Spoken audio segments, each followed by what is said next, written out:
Olá a todos, bem-vindos então a esta segunda aula sobre análise de sobrevivência. Na primeira aula estivemos a falar sobre os métodos não paramétricos de análise de sobrevivência, principalmente as tabelas de sobrevivência e as capa-anomeias. No entanto, quer ambos os métodos, quando se começa a ter várias variáveis categóricas ou variáveis qualitativas como variáveis independentes, começam a mostrar vários problemas. Atualmente a maneira mais usual de resolver isso é então utilizando o método de regressão de Cox. Portanto, hoje vamos então falar, neste vídeo vamos falar então dos métodos de regressão de Cox e depois vamos falar de métodos paramétricos e a parte avançada da análise de sobrevivência. Então, como nós vimos, quando nós temos mais do que uma variável independente em simultâneo, o processo mais fácil de utilizar é o método de regressão de Cox.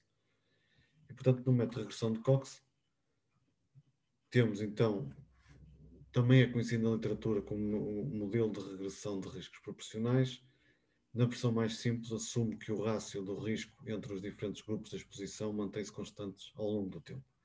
Daí, então, ter este pressuposto que nós depois teremos que ter muito cuidado a validar. Matematicamente, o modelo de regressão de Cox vai ser dado por esta fórmula que está aqui. A função de risco vai ter uma função link chamada, que é a função logarítmica, que depois vai ter aqui um valor de H0t, que também terá com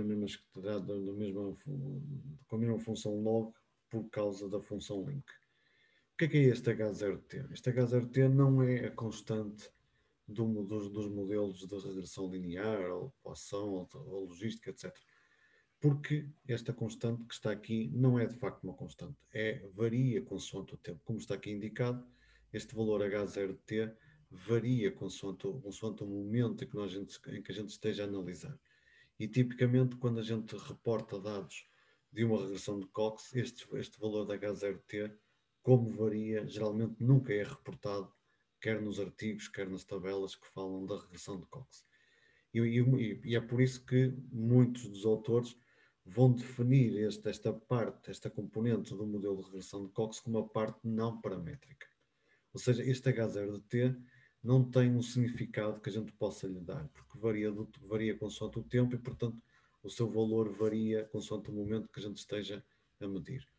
E, portanto, a parte paramétrica do modelo de regressão é a parte que está aqui associada aqui aos coeficientes lineares, em que estamos aqui a ver a multiplicar cada coeficiente por cada variável independente. E daí o nome semiparamétrico, que tem uma componente não paramétrica, que é empírica, é uma parte de uma estimação empírica, e depois temos aqui a componente paramétrica, que tem a ver então com o modelo de regressão, uma combinação linear entre os parâmetros e as variáveis independentes. E, portanto, como eu tinha dito, este H0t vai depender do t e, portanto, este é um valor que é estimado simplesmente para produzir o melhor resultado possível ao modelo de regressão de Cox. Nós não podemos, como eu disse anteriormente, nós não podemos chamar isto baseline porque varia consoante o tempo, portanto não é constante ao longo do tempo. O estimador de máxima verosimilhança parcial dos coeficientes que nós vamos encontrar, nós sabemos que prova-se teoricamente que é consistente e assintaticamente normal. Os valores beta 1, beta 2, beta P são então os nossos coeficientes do modelo e, tal e qual como aparece na regressão logística, por causa daquela função log, aquela função link log, nós poderemos então definir o hazard ratio. Portanto, aqui não se chama odds ratio, chama-se então hazard ratio e tem uma interpretação muito equivalente àquilo que nós tínhamos com os odds ratio. Se for superior a 1, se nós tivermos um hazard ratio superior a 1, sabemos que o risco é maior para o grupo exposto quando comparado com o grupo não exposto. Se for menor que 1, o risco é menor para o grupo exposto. E, finalmente, se for muito próximo de 1, então os riscos são idênticos para os dois grupos, para o exposto e para o não exposto. Portanto, o primeiro passo é determinar os coeficientes e depois, então, dentro desse primeiro passo é saber se estes coeficientes são ou não são estatisticamente significativos. Portanto, é equivalente testar na versão beta-i igual a zero, ou seja, os coeficientes iguais a zero, ou na sua versão em termos de hazard ratio ser igual a 1. Portanto, a diferença entre eles é o exponencial, e portanto o exponencial de 0 é 1, e temos a mesma situação equivalente. O teste estatístico que está implementado na maior parte dos softwares é o teste de Wald, que tem uma aproximação Q quadrado com 1 grau de liberdade. Tem aqui em que o beta chapéu é o estimador e o SE é a sua fonte de variabilidade, é a variabilidade desse estimador que está associado. A influência das covariáveis na função de risco não sofre qualquer alteração durante o período em que os indivíduos se encontram em observação, quer dizer então que é de riscos constantes. Podemos então avaliar para os diferentes níveis de cada fator se as curvas de sobrevivência se interceptam ou não. Era aquilo que eu tinha dito na aula, no vídeo anterior. Se quando a gente estratifica, se as linhas tiverem uma forma paralela, então a diferença entre os grupos estratificados é sempre igual a uma constante. Mas se as linhas se interceptarem, então quer dizer que os riscos, a proporção dos riscos não é constante durante todo o nosso desenho, durante a nossa experiência. Os eventos são independentes e não recorrentes, isto é, um indivíduo não pode ter o evento de interesse mais do que uma vez, como por exemplo a gripe. Esta afirmação não é totalmente verdade, tenho que fazer aqui um pequeno parênteses.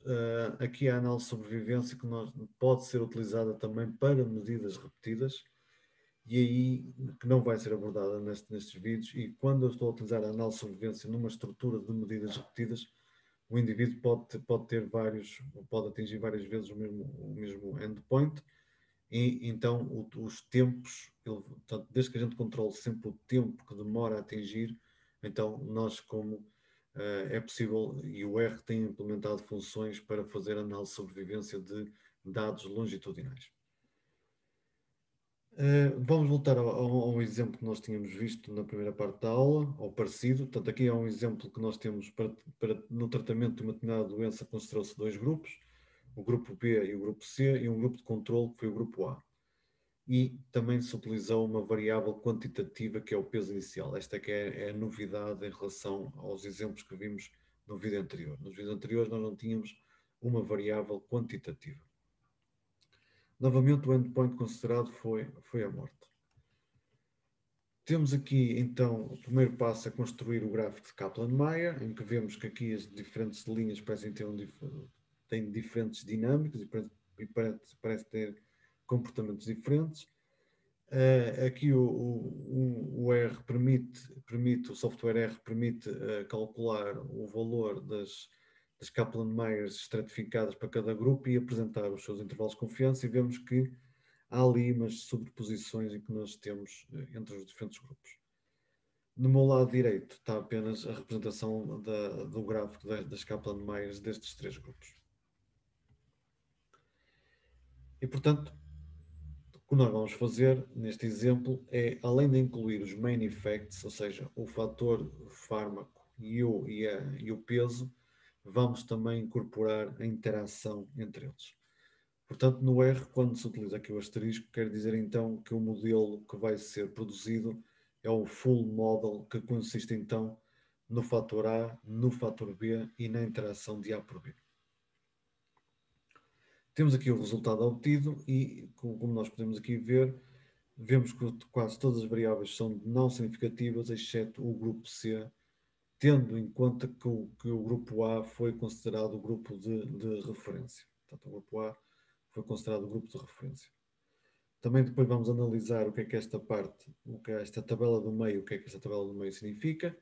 Essencialmente é quando ele tem aqui os hazard ratios, portanto é o ESP do coeficiente, portanto estamos aqui a falar dos hazard ratios, e que não é mais do que colocar este valor ou com o seu valor exponencial. Nós podemos até ver aqui que esta coluna, que a terceira coluna é igual à segunda coluna, e com um ponto interessante, que é apresentar os intervalos de confiança de 95% para as estimativas.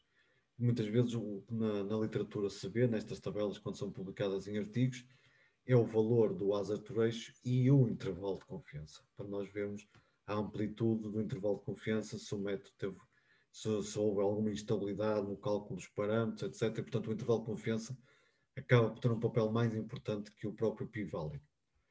Finalmente, também iremos então depois observar daqui dentro de alguns slides o que é que esta última terceira parte significa.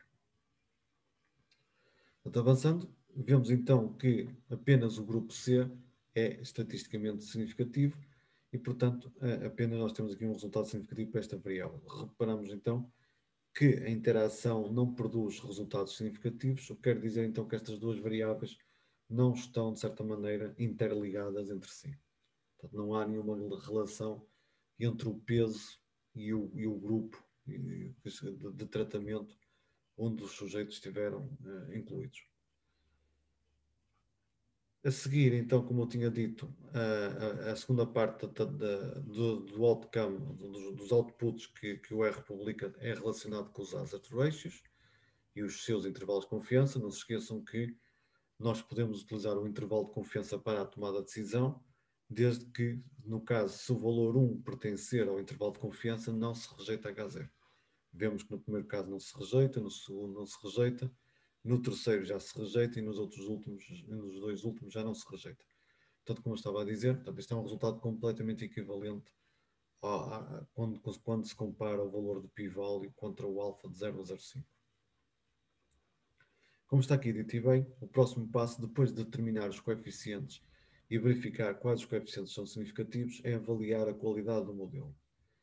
Portanto, a qualidade do modelo começa pelo teste ao significado do modelo, que vai então, em H0, ele vai testar se todos os parâmetros são iguais, se todos os declives são iguais a zero, ou se existe pelo menos um declive, que é um beta, que são os nossos beta-is, diferentes de zero.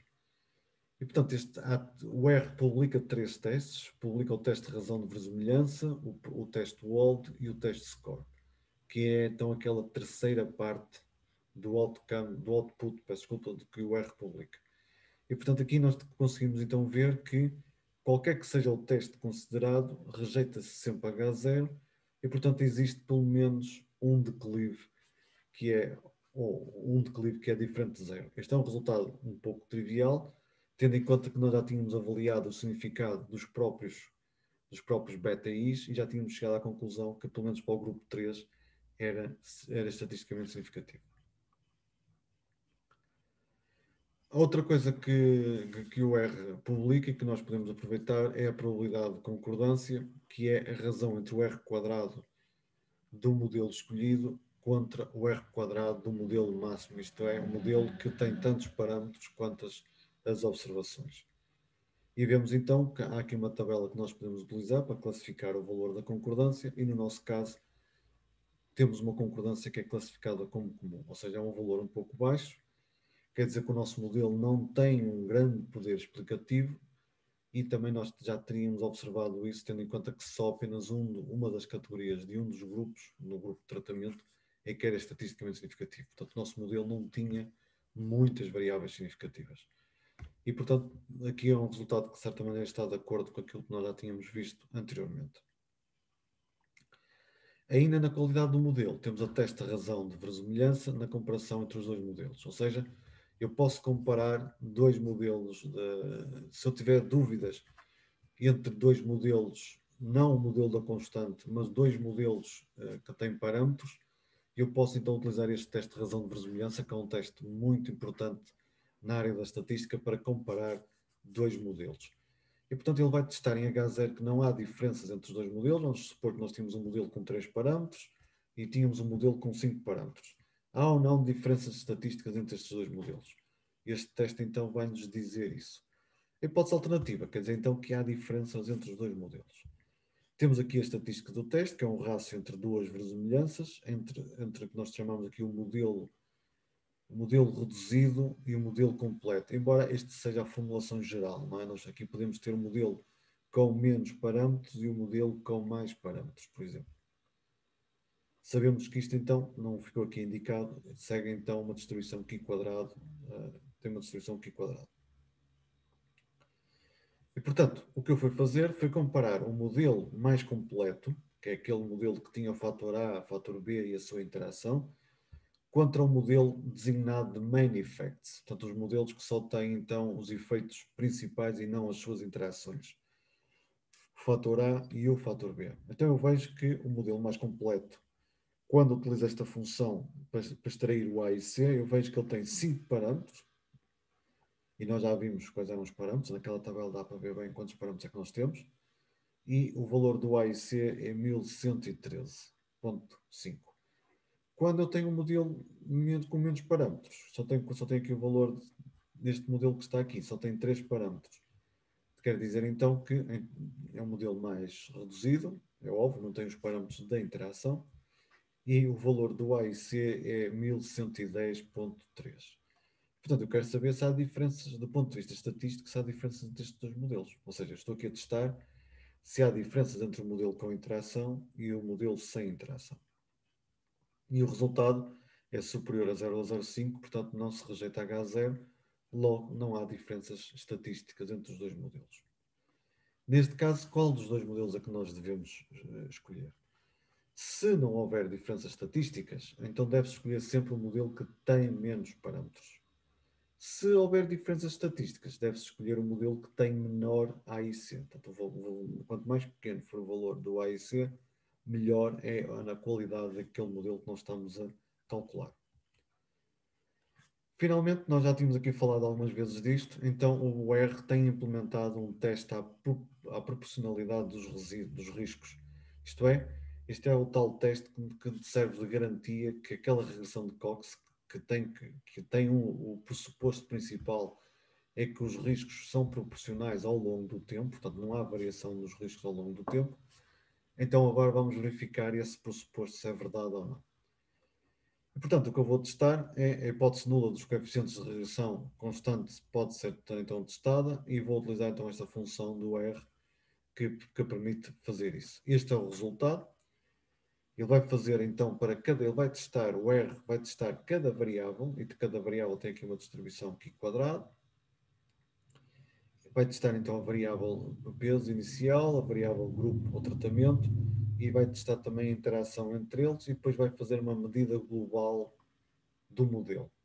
E, portanto, neste caso, neste teste à proporcionalidade do risco, eu não quero rejeitar H0. Portanto, eu não quero rejeitar a hipótese nula que diz então que o risco é igual a uma constante. E, portanto, como nós podemos ver, todos os p-values são superiores a 0,05, não se rejeita H0 e, portanto, posso garantir então que a proporcionalidade deste modelo é garantida ao longo do tempo.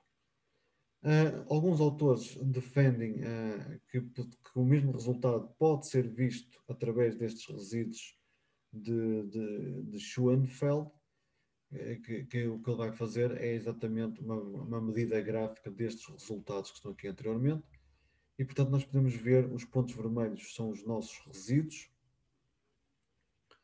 em termos de distâncias dos nossos resíduos. Podemos ver que os resíduos andam todos sempre à volta do valor zero, é mais ou menos simétrico em torno do valor zero, e na sua globalidade estão dentro destes intervalos de confiança, que são estas linhas a tracejado. Isso acontece para quase todos eles que estão aqui, que nós podemos aqui ver, e portanto também isto seria uma forma visual de ilustrar o resultado anterior. Portanto é isto que está aqui dito. Portanto é o que está dito, o que eu acabei de dizer é o que está neste slide, e portanto pela inspeção gráfica podemos concluir que não há um padrão com o tempo. Que tipo de padrões é que podem surgir? Quando este pressuposto não é verificado, geralmente há dois tipos de padrão, embora possa haver outros mais extremos, que é ou os riscos estão a aumentar, então parece um funil que está a ir aumentando ao longo do tempo, ou então o contrário, os riscos estão a diminuir e o funil vai sendo cada vez mais pequenino até chegar muito próximo do valor zero. Portanto, quer um, quer outro, significa que os riscos não são proporcionais ao longo do tempo. E, portanto, estas figuras mostram, voltando um bocadinho a estas figuras, mostram então que não vemos nem essa tendência de funil aumentar, nem a tendência do funil ir diminuindo ao longo do tempo, o que é bom, porque mostram então que os nossos resíduos não, que a nossa constante proporcional é garantida ao longo do tempo. Finalmente, a última fase é a análise dos resíduos e é claro que nós temos que tentar validar os resíduos. Obviamente, tal e qual como acontece na regressão logística e na regressão de Poisson, os resíduos não podem ser calculados diretamente, não é o valor observado menos o valor estimado diretamente. Portanto, nós vamos vamos calcular resíduos utilizando fórmulas de acordo para a análise de sobrevivência. Quais são os objetivos da análise de sobrevivência? Nós vamos ver que nós temos basicamente três objetivos. Temos a detecção de não linearidade, principalmente para as variáveis quantitativas, que dá-se o nome de resíduos de Martingale. Também podemos examinar a existência de observações influentes, que são os nossos outliers, e podemos utilizar os resíduos que já nós utilizávamos noutras situações, que era o resíduo dos desvios, ou os resíduos scores, ou ainda aquelas medidas de influência, como as distâncias DF-betas, etc., que nós víamos na regressão de Poisson, e na regressão logística e na regressão linear também. Finalmente, na análise dos resíduos, ainda podemos testar a suposição dos riscos proporcionais, que são os tais resíduos de Schoenfeld, que nós já acabamos de ver uma parte deles. Vamos começar por estes últimos. E, portanto, estes resíduos permitem avaliar a proporcionalidade do modelo de Cox. E, portanto, quando interpretamos os gráficos dos resíduos versus o tempo de vida, se os dados se dispuserem de uma nuvem de pontos aleatórios centrada em zero, então estamos perante um modelo adequado para os dados.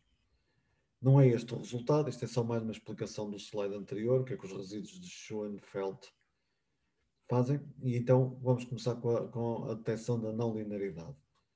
Muito importante, como eu tinha dito, só se aplica para variáveis quantitativas. E o que nós vemos aqui duas componentes lineares, não é?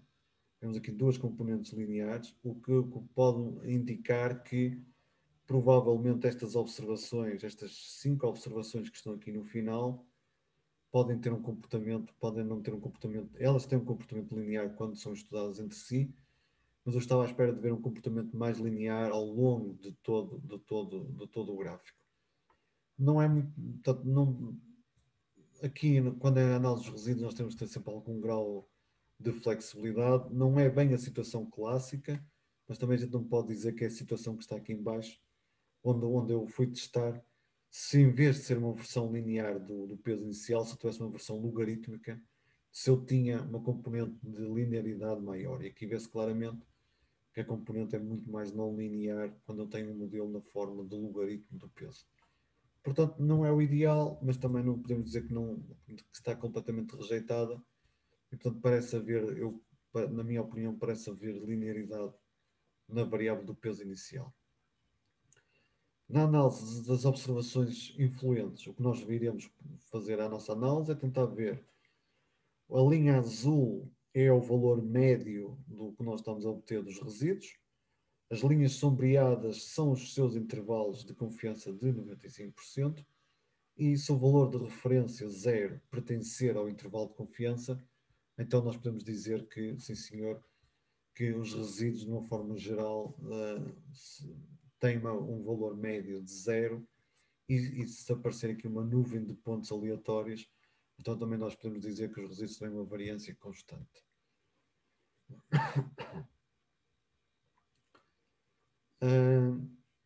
Aqui, de facto, aqui da variância constante, ainda não, neste gráfico ainda não se pode observar, porque aqui no eixo do X já me tinha esquecido que são as próprias observações. Portanto, não é o gráfico dos valores perdidos versus resíduos, não é a mesma situação aqui.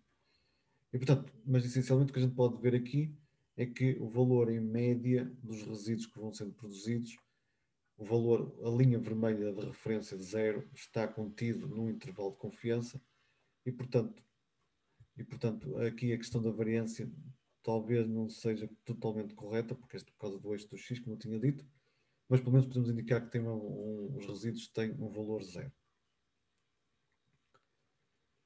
E, portanto, há uma análise muito interessante que a gente pode fazer, que é os valores positivos, ou seja, os resíduos positivos correspondem a indivíduos que morreram muito cedo, de outra maneira, que atingiram um endpoint muito rapidamente. Os valores negativos correspondem a indivíduos que atingiram um endpoint muito mais tarde. Valores muito grandes ou muito pequenos são outliers e, portanto, claramente podem influenciar os resultados do modelo. Aqui nós temos então uma outra variação daqueles gráficos que nós vimos inicialmente. Mais uma vez, para testar a suposição dos riscos proporcionais. A análise é muito parecida com a anterior. Nós vemos aqui que, na maior parte dos grupos, aqui no grupo C é o único que, de facto, a linha vermelha não está bem, ou a linha azul não se aproxima bem da linha vermelha. Estas duas bandas que estão aqui são facilmente explicadas porque são, de certa maneira, nós podemos dizer que são os resíduos positivos e os resíduos negativos, que em média vão dar aquela linha azul. Portanto, quando nós temos variáveis categóricas, é muito usual acontecer estas duas bandas, ok? Por causa da natureza da variável categórica.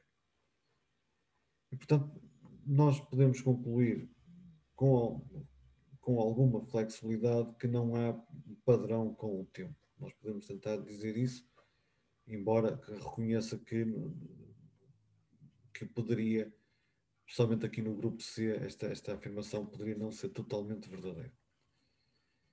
E, portanto, mas isto tendo em conta o panorama anterior, tendo em conta os resultados anteriores que nós temos apresentado, ok, sim senhor, vemos que aqui não é perfeito, mas pronto, mas podemos assumir que da análise dos resíduos está mais ou menos cumprido.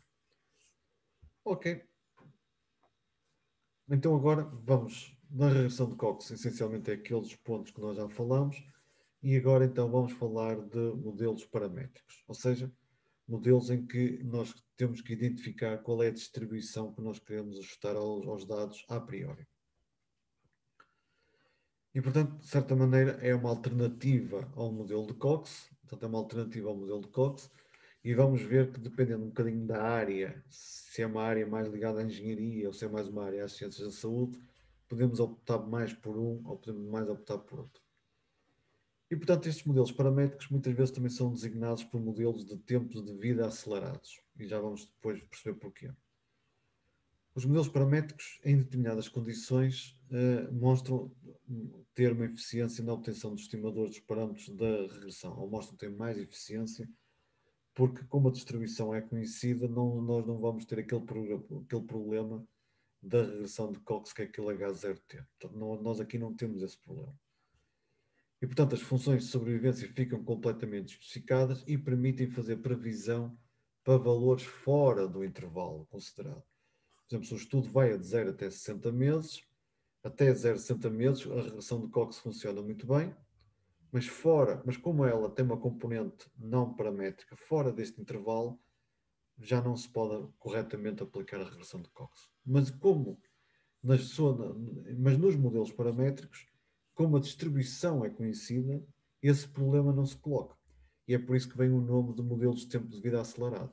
Por exemplo, eu podia estudar até 60 meses e depois fazer uma previsão do que é que acontecia nos 300 meses. Ou, por exemplo, no momento número 300. E, portanto, com um modelo paramétrico, isso pode ser feito. Pode-se extrapolar para fora do intervalo. E até depois até se pode verificar se de facto é verdade ou não, qual é o risco que nós estamos a fazer isso. Mas para a regressão de Cox não é possível fazer isso. Mas dentro daquele intervalo, de 0 a 60 meses, ambos os métodos funcionam muito bem.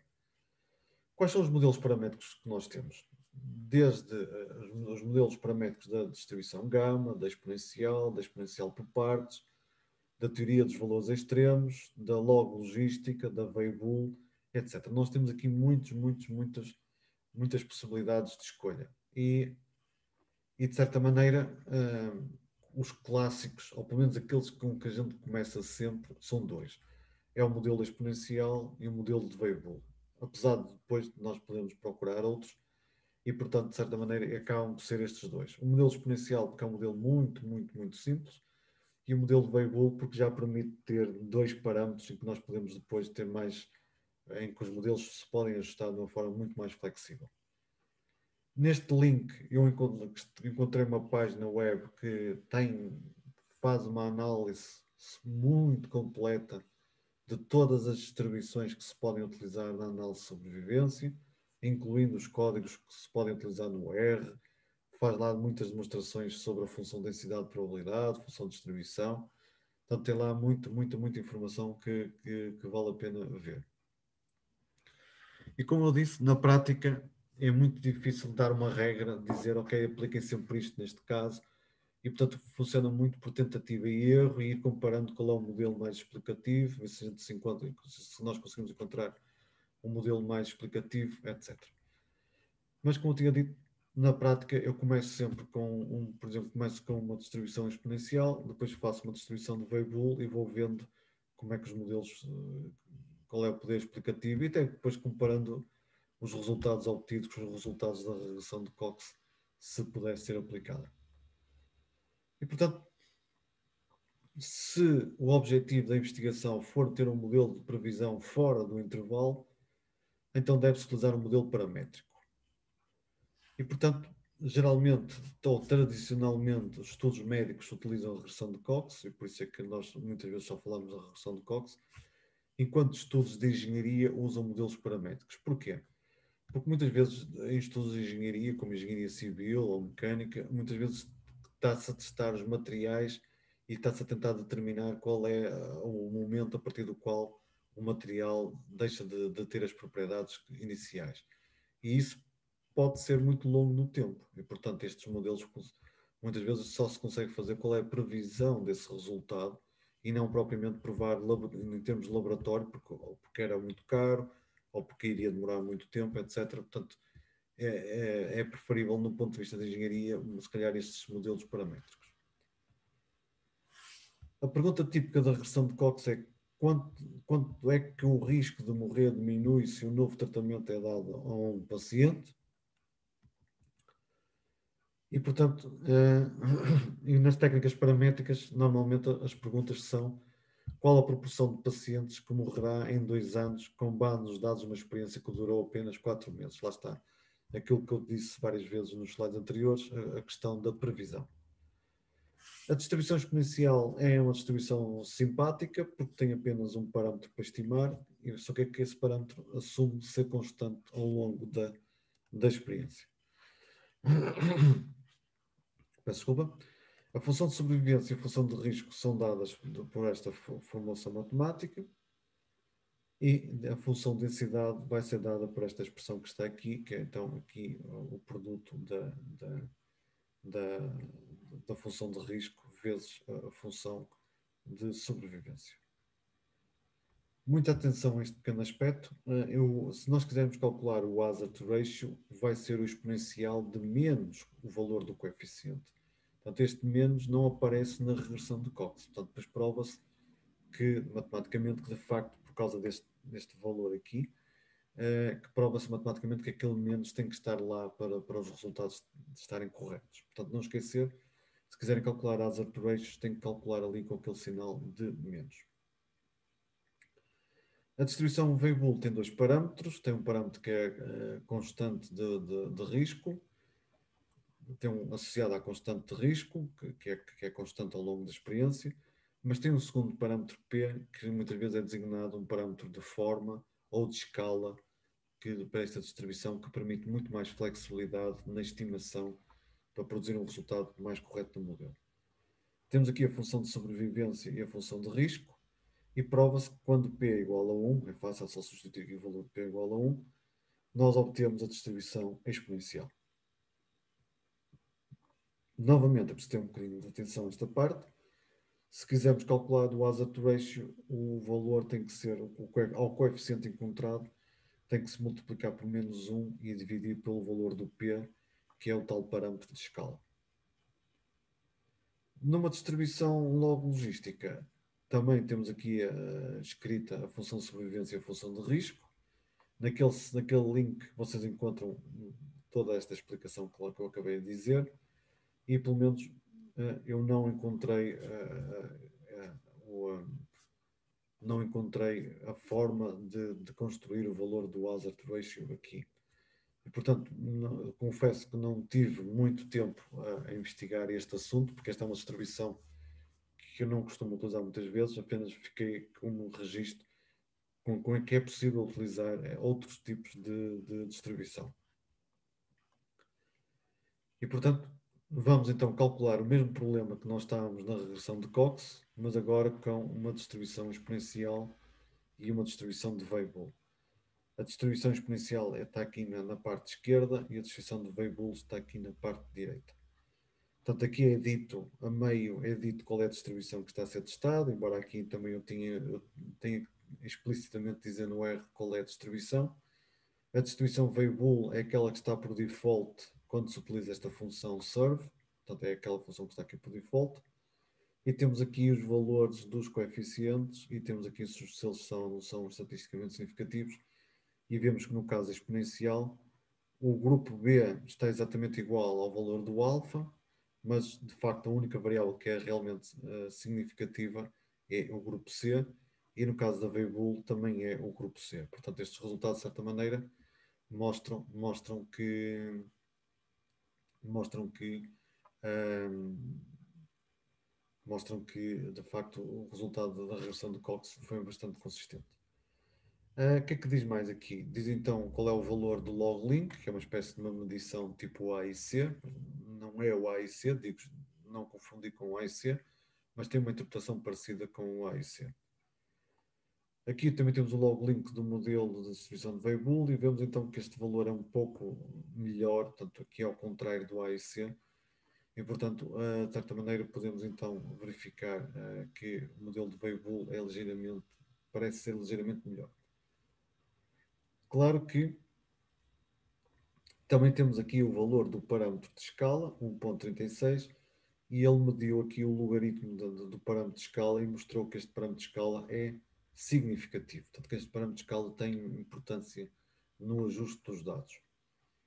Então, eu para verificar se os dois modelos eram iguais ou não do ponto de vista estatístico, fui utilizar o modelo, fui fazer a função do rácio da verossimilhança e prova-se então que, de facto, o modelo exponencial é menos explicativo que o modelo de Weibull. Portanto, ele aqui rejeita então aqui o H0, então os modelos são, de facto, diferentes. Como é que eu sei isso? Podemos ver aqui o valor do log leak que está aqui associado, este menos 480 era o valor que estava associado à distribuição exponencial, e o de baixo era o valor que estava relacionado com a distribuição de Weibull, e portanto, quanto mais baixo for este valor, quanto mais próximo de zero for este valor, melhor é o resultado. E portanto, os modelos paramétricos podem ser utilizados como alternativa ao modelo de regressão de Cox. Potencialmente terá mais vantagens se for ou não for, se a questão da previsão fora do intervalo for ou não for muito importante. Ok? Portanto, o que falta então indicar aqui nestes vídeos é os modelos de risco não proporcionais. O que é que acontece quando aqueles resíduos, quando nós não conseguimos validar aqueles resíduos, quando nós fazemos aquele teste à proporcionalidade ser constante ou não, se rejeita H0, o que é que acontece neste caso? Então, neste caso, nós temos aqui várias alternativas. Temos então aqui a situação de riscos não proporcionais e, portanto, quer dizer então que varia consoante o tema, e nós temos então aqui três grandes opções para resolver este problema. Temos um modelo de Cox estratificado. Nós podemos então estender o modelo de forma a incluir o termo da interação da variável entre a variável independente e o tempo. Podemos também ter um modelo, este é um exemplo do que estava escrito anteriormente. Peço desculpa, esta é a segunda opção, eu já me estava a esquecer. Portanto, a primeira opção é utilizar o modelo de Cox certificado, sim, é que é correto. A segunda opção é incluir, assim é que está correto, é incluir um termo para a interação da variável independente a multiplicar por o tempo, porque não, como o risco não é proporcional, ou seja, como o risco não é constante, então eu vou tentar adicionar o tempo ao meu modelo, e então a terceira opção consiste em dividir os intervalos de tempo que eu estou a analisar. Em vez de considerar um único bloco de tempo, por exemplo, dos 0 aos 60 meses, como isto pode ser demasiado tempo, pode ter sido muito tempo para ser estudado, o risco pode ser constante numa parte do intervalo e, portanto, eu vou fazer uma segmentação dos intervalos que eu vou analisar para tentar verificar se em cada um destes blocos mais pequenos eu consigo mostrar que o risco é proporcional. Ou seja, o intervalo total pode não ser proporcional, mas dependendo da escolha dos intervalos, eu posso garantir que naquele intervalo mais pequeno nós tínhamos riscos proporcionais. O nome que aparece muito na literatura é o Splitting Follow-up Models, ou seja, que vai dividir o tempo ao longo vai dividir o intervalo principal em intervalos mais pequenos. E, portanto, esta é a situação que eu acabei de dizer, mas isto então eu irei, tendo em conta que já vamos em 40 minutos, eu irei desenvolver estes modelos então num terceiro vídeo que irá aparecer sobre a análise de sobrevivência. Se tiverem dúvidas ou comentários, podem colocar na secção correspondente abaixo do vídeo e que eu tentarei depois também responder. Obrigado pela vossa atenção e vamos então depois, quem quiser ver estes modelos, então pode então ver o terceiro vídeo sobre a análise de sobrevivência. Obrigado a todos.